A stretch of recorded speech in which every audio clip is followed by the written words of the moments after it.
Começo por Rodrigo Otávio Pereira de Andrade, conhecido por Rodrigo Poeta, nascido em Cabo Frio, Rio de Janeiro, em 29 de setembro de 1977, Brasil.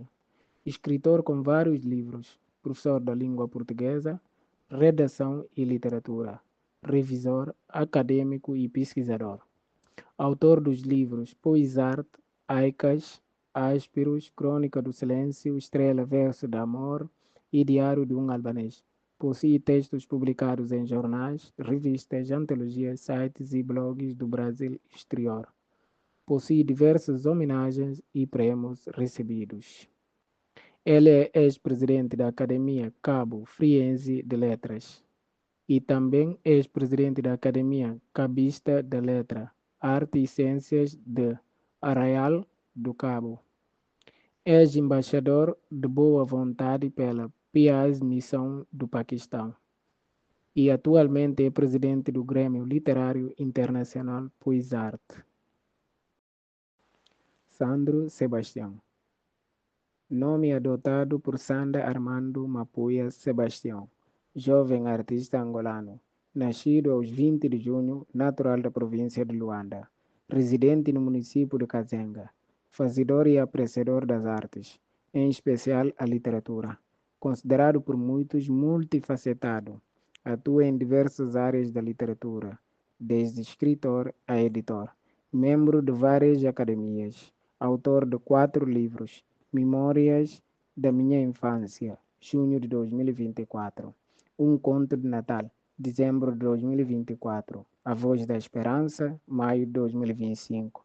E Cheque Mate a Senhor Romântico, março de 2026. Coautor de várias antologias, coletâneas internacionais, na sua maioria, vencedor de vários concursos literários, na maioria de resenhas de livros, a área em que muito se tem destacado. David Mário Batista Monteiro, conhecido por Salmista Rei David, nascido a 2 de janeiro de 1994. David concilia atualmente a sua carreira no ensino com a formação jurídica e a liderança.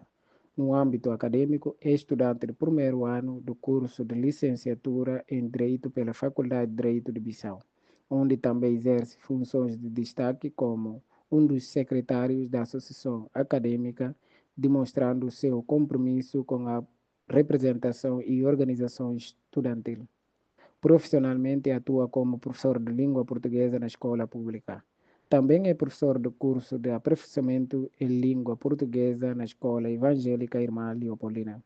É uma pessoa com uma experiência consolidada na gestão institucional, serviu anteriormente como secretário para as Relações Exteriores da Coordenação Nacional da Juventude Evangélica e atualmente desempenha o cargo de secretário nacional. É poeta, músico, compositor. Também escreve outros gêneros literários. Olá, um prazer imenso estar fazendo parte desta roda literária, nesse momento muito importante para esse intercâmbio internacional literário. Bom, a concepção de literatura, né? A literatura é história, é memória, é um traço, né, que viaja ao mundo, e a literatura é primordial, né, como fonte de resistência, né? A gente sabe que é difícil, muitas vezes, o escritor chegar a um determinado patamar, porque passamos por diversas adversidades, né? Mas hoje, com a tecnologia, nós estamos podendo ter esse contato com outros países de língua portuguesa, de trocar experiências e aprender mais. Tanto que o nosso irmão, né, Paulo, faz parte também do Grêmio Literário Internacional Poesia e Arte. Então, eu vejo hoje a literatura como isso, um fator de resistência, né? Nossos países, né, foram colonizados por Portugal. A literatura portuguesa escreveu o que eles viram sobre nós. E hoje nós estamos com a tecnologia, está dando uma abertura para a gente escrever sobre quem somos, né? O Brasil começou a sua identidade nacional de forma ainda fragmentada na Semana de Arte de 22, na Semana, né, de Arte de 22, com vários escritores buscando resgatar as nossas origens, a nossa ancestralidade. Mas o que nós vivemos hoje no século XXI é de grande importância, porque hoje nós temos grandes escritores que estão fazendo esse trabalho de resgate da ancestralidade, né? da literatura ancestral, quem somos, a nossa verdadeira identidade. Assim, nós temos o Ayrton Krenak, né, com a literatura nativa de grande importância, que hoje faz parte da Academia Brasileira de Letras. Nós temos a professora Conceição Evaristo, uma grande poetisa, fazendo a parte da ancestralidade afrodescendente brasileira. E hoje nós temos esse intercâmbio com outros países de língua portuguesa. Então, a literatura, como eu falei anteriormente, ela é primordial como um fator de resistência. Nós estamos hoje com vários escritores, a gente está nessa luta de divulgar o nosso trabalho. Para chegar no mercado editorial é difícil. Aqui no Brasil, são poucos nomes que conseguem chegar, eles praticamente têm que fazer trocas ou conseguir apoio, investir, gastar muito para chegar a estar no patamar, para ter um retorno. E muitas vezes são escritores, às vezes, que não têm qualidade, e bons escritores ficam, né, escondidos, porque não têm oportunidade de divulgar o seu trabalho na mídia. Mas a internet hoje, ela ajuda. Nós temos o YouTube, nós temos as redes sociais, e ela ajuda nessa disseminação de arte. Uma questão crítica que eu tenho é o que aconteceu nesse século, é a falta da crítica literária. Como todo mundo hoje está tendo essa oportunidade de escrever, de mostrar seu trabalho, muitas vezes o seu trabalho não está mal lapidado, mal escrito. Né? Isso em todas as vertentes. Então, há muito tempo, nós não estamos vendo grandes escritores assim de língua portuguesa, que possa nos trazer referenciais, né? Então, é algo novo, né? Como eu falei para vocês, nós hoje temos aquela busca da ancestralidade através da Conceição Evaristo, que não foi a primeira a começar isso dentro da literatura afrodescendente, mas também o professor Cuti, o Solano Trindade, grandes nomes da literatura afrodescendente já tinham né, como Oliveira Silveira, que foi um dos grandes percussores da literatura afrodescendente no Rio Grande do Sul, no Brasil, que teve o patamar de conseguir lutar pela conscientização da cultura afrodescendente no Brasil, e que um dos nossos patrões do Grêmio, né, o Joaquim Monks, conseguiu, né, na época que ele era deputado, aprovar essa lei que hoje é nacional no Brasil, que é o Dia da Consciência Negra. A questão só não é da questão só da consciência negra, afrodescendente, mas a questão da verdadeira literatura, como falo para vocês, literatura de resistência, que muitas vezes a gente fala de um escritor, né? Nós conhecemos aqui muito no Brasil Mia Couto, mas e os outros escritores, né? De literatura que falam o português, que não chegam ao Brasil e vice-versa, né? Então a gente fica com nomes repetidos, nomes conhecidos, nós não temos algo diferente porque falta oportunidade. E nós vivemos hoje nessa literatura de literatura e resistência. Como eu falo sempre em todas as palestras, né? Como a poeta Darin Tatun, a poeta palestina, falou na sua luta lá, ser presa pela poesia, pela resistência, na nossa identidade. A gente não perder a nossa identidade, a nossa cultura, independente de que nós formos ter sido colonizados, passamos por vários problemas de mazelas, se hoje nós temos a precariedade social, que hoje está se reparando de forma assim, ainda bem irrisória, mas a literatura, né, nesse intercâmbio hoje, é um fator de resistência de grande importância para a sociedade.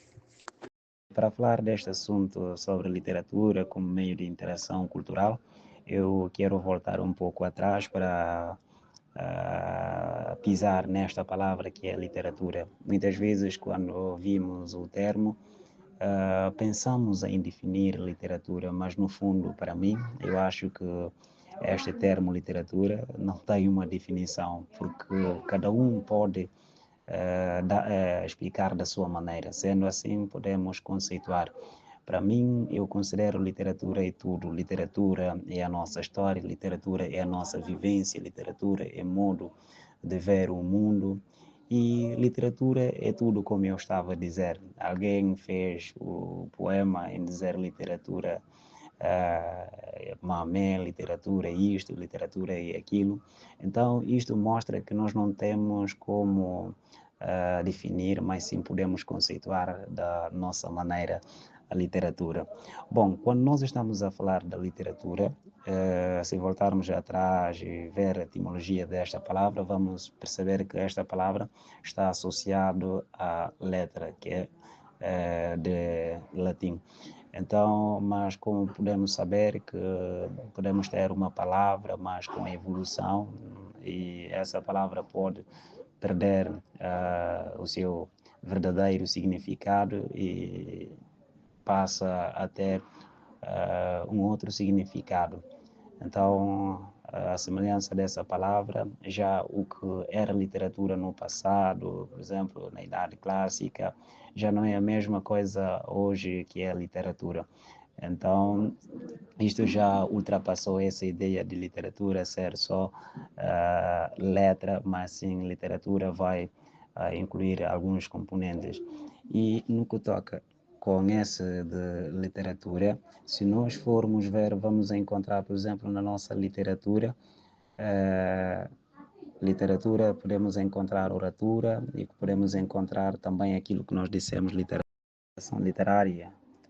Todos os elementos do grupo Lancôme e em especial o coordenador Paulo, e também aproveito este momento para saudar o professor Rodrigo, que está aqui conosco, estou a aprender mesmo com ele. E aproveito também este momento para poder parabenizar o grupo pelo aniversário e quero encorajar todos vocês para continuarem a prosseguir. E a minha saudação extensiva vai para aquelas pessoas que vão poder ouvir áudios depois. Estamos aqui para um Jumbai muito interessante, Jumbai sobre a literatura. Ok, como eu estava a dizer, hoje é difícil separar essas duas coisas para dizer que oratura é a parte, literatura é a parte, mas sim vamos encontrar a oratura dentro da literatura, porque falando da nossa sociedade em concreto, é uma sociedade baseada na oratura. Nós passamos conhecimento por via oral, e nós demoramos em adotar essa de escrita e tudo mais. Por isso, até nos nossos dias podemos encontrar as pessoas com preguiça, temos muita coisa para escrever, mas as pessoas deixam, tipo, alguém prefere passar informação, conhecimento através por via oral. Por isso fica aquela coisa, quando morre um velho, consideramos que é uma biblioteca queimada, porque essa pessoa, ou um velho, nós consideramos como uma pessoa que tem todo o conhecimento, mas já hoje, através da evolução da literatura, nós podemos, através de escritos, por exemplo, livros que nós vamos ler, O professor Rodrigo estava a dizer que para podermos imbuir, para podermos compreender o que é literatura, nós precisamos de ser aquelas pessoas que devem ler, nós precisamos de ser aquelas pessoas que devem pesquisar, nós precisamos de ser aquelas pessoas que vão entrar profundamente para poder compreender. Agora, se nós não estamos a fazer, com certeza vamos perder muitas coisas. Por exemplo, cá na Guiné-Bissau nós temos muita coisa para escrever. Então, temos muita coisa, como eu estava a dizer. A nossa literatura não pode... Nós não podemos falar da literatura antes, porque os europeus chegaram aqui, nesse caso estou a referir Portugal, nós somos a colônia portuguesa, e eles começaram a escrever a nossa história, começaram a escrever a nossa vivência, mas na verdade a literatura leva-nos a poder escrever a nossa história e reconhecer a nossa identidade. Isto não deve ser através de uma outra pessoa, mas nós é que devemos escrever a nossa história, nós é que sabemos como é que vivemos, nós sabemos como é que nos sentimos, não deve ser uma outra pessoa. Então, também de uma outra forma, a literatura abre visão do leitor. Quando nós começamos a ler, por exemplo, eu posso não conhecer Brasil, mas lendo, por exemplo, Machado de Assis, Guimarães, Rosa, Lispector, isso pode nos levar a compreender um pouco do Brasil, mesmo não chegando lá. Então, a literatura leva-nos a interagir com outro povo que talvez nós não tivemos a oportunidade de poder chegar naquela pátria, mas através da língua nós conseguimos chegar, através da literatura nós conseguimos viver, nós conseguimos saborear o sabor daquele povo. Okay, só para poder fechar a fala e deixar ainda o professor Rodrigo continuar a falar, podemos, através dos nossos escritores, porque, na verdade, falando dos escritores que começaram a escrever a nossa própria história, isso nós não podemos dissociar da luta da libertação. Ali é que nós encontramos as pessoas a escrever a nossa realidade, porque temos muitas pessoas que na altura podemos considerar que são assimilados. Essas pessoas, na verdade, escreviam algo que era muito longe daquilo que é a nossa realidade, mas já com a luta da libertação, a percepção da realidade, essas pessoas começam já a escrever, na verdade, a nossa vivência, e essas pessoas começaram a falar daquilo que é a nossa realidade. Por exemplo, José Carlos Soares cantou aquela música Pô, tudo tarde aqui, tarde na mar, e Catabida Lagarto. Então, isso mostrava que algumas pessoas que consideravam assimilados e tipo, não identificavam com os outros, consideravam que essas pessoas eram indígenas, essas pessoas não sabiam.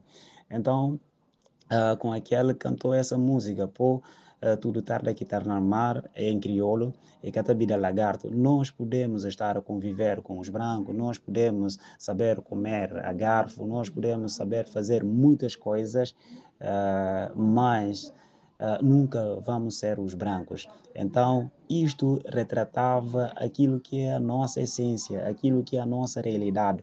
Então, e isso evoluiu, temos escritores como Vasco Cabral, Heller Pruência, Antônio Soares Lopes, por exemplo, como é que é, Tony Checa, Abdoulaye Sylla. Essas pessoas deram contribuição, tal como Odete, Aliou Bari, deram muitas contribuições para a nossa literatura, e quero encorajar a nova geração para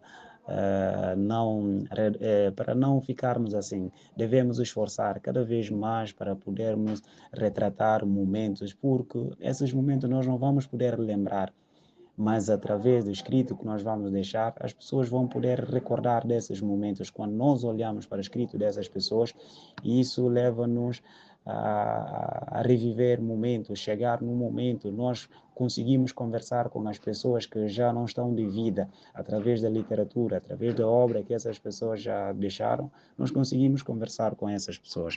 Eu paro ainda por aqui. Ok, David, muito obrigado. Foi fantástico mesmo. Estou a gostar muito, muito deste Jumbai. Mas aproveito para fazer esta pergunta. O que é que podemos fazer como jovens escritores? O que é que podemos aproveitar da nova tecnologia para poder alcançar outros mercados literários, assim? Ou como é que podemos elevar mais a nossa escrita para chegar a outros cantos do continente ou do mundo, do mundo, assim? Muito obrigado, Paulo. Obrigado pela pergunta.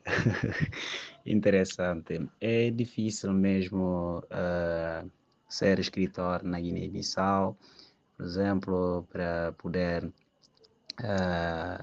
publicar uma obra. Alguém prefere comprar terreno, alguém prefere construir uma casa em vez de gastar muito dinheiro para publicar uma obra. Isto é verdade, não há incentivo, por exemplo, para as pessoas continuarem a escrever, mas isso não deve ser motivo de pararmos. Há um ditado que diz: não devemos esperar quando nós sentirmos sede para cavarmos o poço. Devemos cavar o poço quando nós sentirmos sede, vamos ter água para beber. Então, com isto eu quero dizer que não devemos esperar até aparecer oportunidade para preparar, mas sim devemos preparar quando aparece oportunidade, vamos poder beneficiar daquela oportunidade. Olha, temos muitas pessoas que estão a escrever. Eu estava a escutar áudio do professor Rodrigo. Ele fez menção de muitas pessoas que escrevem muito bem, mas essas pessoas, desculpa, não têm oportunidade para poder publicar obra. E temos outras pessoas que têm condição de poder publicar obra, mas às vezes falta elemento, falta alguma coisa para poder enriquecer, por exemplo, obras. E temos as pessoas fantásticas que escrevem muito bem, mas essas pessoas não têm oportunidade. Há pessoas que já ganharam aceitação, mesmo escrevendo coisinha de nada, coisa que não presta às vezes. E essas pessoas são aplaudidas porque todo mundo já conhece. Mas ainda temos as pessoas que escrevem muito bem, estão lá sem oportunidade para poder escrever. Agora, com isto, eu quero encorajar a nova geração para continuarmos a escrever. Como eu tinha referido, não devemos esperar quando nós sentimos sede para procurarmos água. Devemos procurar água quando nós viermos a sentir sede para ter. E isto nós devemos começar a escrever. Se tiver oportunidade, aparece inspiração, nós precisamos escrever. Escrevemos, podemos estar a escrever e guardar. Olha, só para poder fechar, eu na altura, quando eu comecei a escrever, eu na verdade eu escrevia coisas, eu não sei se poema, eu nem sabia o que eu escrevia, mas de uma forma algo passava na minha cabeça para escrever. Agora temos uma ferramenta muito importante que é a rede social. E na altura eu aproveitei aquele momento para publicar algumas coisas que eu tinha escrito. Nisso, quando eu publiquei um poema que eu fiz, eu nem considerava, porque eu jogava qualquer coisa que eu escrevia, às vezes eu dizia, não, isto não prestava nada, mas às vezes também eu guardava algumas coisas, então aproveitei o momento para publicar um dos meus escritos. Ali, quando eu publiquei, e muitas pessoas gostaram e tudo mais, comentaram, disseram, olha, jovem, é fantástico e tudo mais. Bom, eu pensava que algumas pessoas só estavam simplesmente a elogiar assim, mas no fundo isso mexia com muitas pessoas. E dali recebi uma ligação de diretor de Rádio Capital na altura, que era Lassana Kassamá, e disse-me, jovem, você é que escreveu esse poema? Eu disse, sim, eu é que escrevi. Disse, olha, isto é fantástico demais.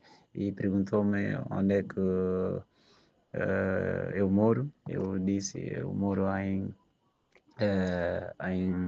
bairro militar, no bairro militar melhor, e pediu-me para eu passar na rádio. Ali eu passei, e disse-me, olha, tu vais gravar mesmo esse poema. Então eu não tinha escolha, eu tive que gravar.